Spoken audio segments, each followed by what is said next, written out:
ICT বিষয়ের এই যে ডেটা কমিউনিকেশন বলতে কি বুঝি, দিনাজপুর বোর্ড 2019 সালে প্রশ্নটি এসেছিল দ্বিতীয় অধ্যায়ের। তো ডেটা কমিউনিকেশন হচ্ছে আমরা এইভাবে লিখতে পারি, এক ডিভাইস থেকে অন্য ডিভাইসে বা এক কম্পিউটার থেকে অন্য কম্পিউটারে ডেটার আদান প্রদানকে ডেটা কমিউনিকেশন বলে। এক কম্পিউটার থেকে বা এক ডিভাইস থেকে অন্য ডিভাইসে ডেটার আদান প্রদানকেই ডেটা কমিউনিকেশন বলে, সহজ সংজ্ঞা। এবার দেখব ডেটা কমিউনিকেশনের উপাদান কি কি। ডেটা কমিউনিকেশনের উপাদান কি কি, তাই না? ডেটা কমিউনিকেশনের উপাদান সাধারণত পাঁচটি, যথাক্রমে উৎস, প্রেরক, মাধ্যম, প্রাপক, গন্তব্য।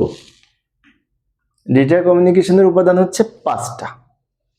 উৎস, যের দ্বারা ডেটা তৈরি করা হয়, কম্পিউটার হতে পারে, মোবাইল হতে পারে।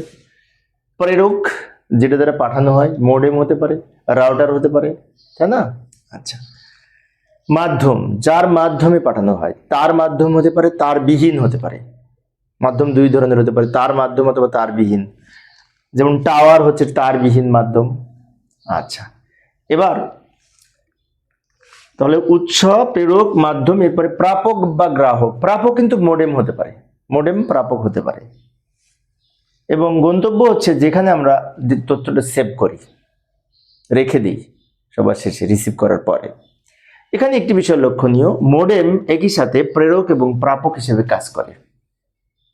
তো এই ছিল ডেটা কমিউনিকেশন কি, ডেটা কমিউনিকেশনের উপাদান কি কি, তাই না? ধন্যবাদ সবাইকে।